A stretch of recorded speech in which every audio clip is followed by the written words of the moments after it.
In this video, I'm going to show you how to create a watch list on ThinkorSwim. So the first thing you have to do here, you want to go to the left-hand side, and here it's going to say watch list. Click on it to extend it like this, and then you want to click on select watch list and click on create watch list here at the bottom.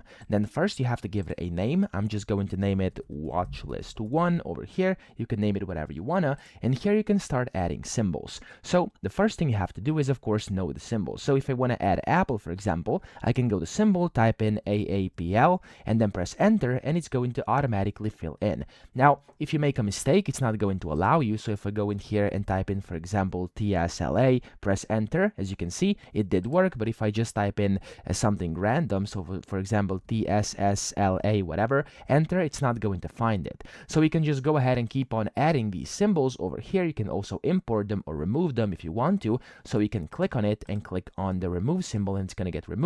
And then whenever you click save, the ones that actually were correct are going to add in, but the other ones are not gonna. As you can see, it's gonna say could not add symbol, but of course you will have to go and edit it over here. So we can go to the watch list again, edit watchlist 1, and then you can of course edit however you want it to be.